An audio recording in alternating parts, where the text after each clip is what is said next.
It began when my wife rekindled a friendship with a woman who had recently gone through a divorce. At first, I thought it was harmless, even good for her. She looked happier, more at ease, and glad to have someone new to confide in. But gradually, I noticed subtle changes. Her friend carried a bitter outlook on marriage, and I could sense those views slowly seeping into my wife's mind. The first real alarm came one evening during dinner, when she asked me what I thought about couples in open marriages. I laughed, thinking she was teasing, but she pressed on and kept revisiting the subject in the weeks that followed. Each time, I told her it wasn't something I could ever accept, but she brushed it off as if I were simply old-fashioned. Not long after, her outings became more frequent. She claimed it was just girls' nights, but my instincts told me otherwise. She guarded her phone, smiled at late-night messages, and dressed with a new kind of care when heading out. The woman I thought I knew was slipping away. One night, I overheard part of her phone call. She was laughing and talking about how liberating it felt not to be tied down. My stomach dropped. I confronted her, and she grew defensive.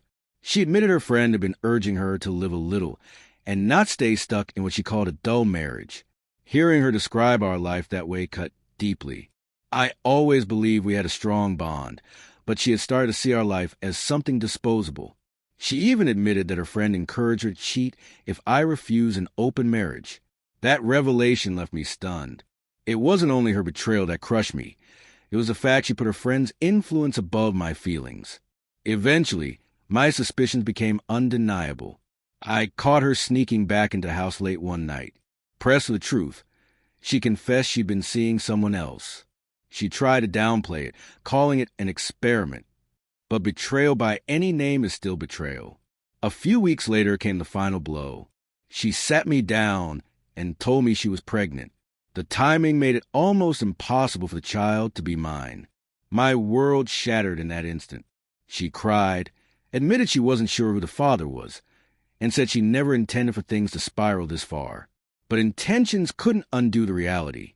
Her friend, the one who pushed her down this path, was suddenly absent, leaving her to face the wreckage she'd helped create. My wife tried to shift the blame onto her, but I reminded her that no one forced her into this. Every decision had been hers. I began pulling away. Silence filled our home. Each time I looked at her, I felt only anger and betrayal. Memories of how we once dreamed of raising children together replayed in my head, only to twist into nightmares.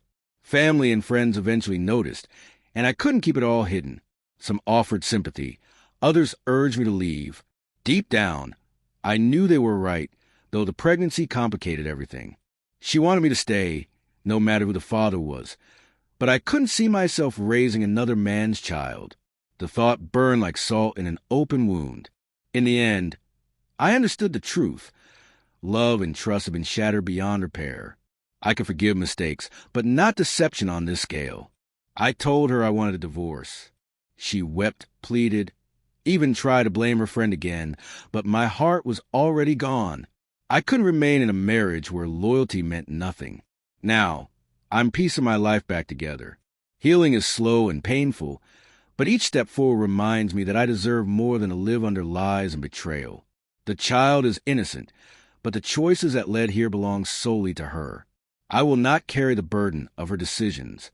I'm learning to focus on myself again, building a future without fear of hidden messages or secret nights. It hurts to release the years we shared, but clinging to a broken marriage would only trap me in misery. Slowly, confidence is returning, and peace is finding its way back into my life. As for her, she is left to face the consequences of her own actions. Maybe one day she'll truly understand the damage she caused, but by then it won't matter. I won't be there. I'm done being the one who suffers for her mistakes. I'm finally free,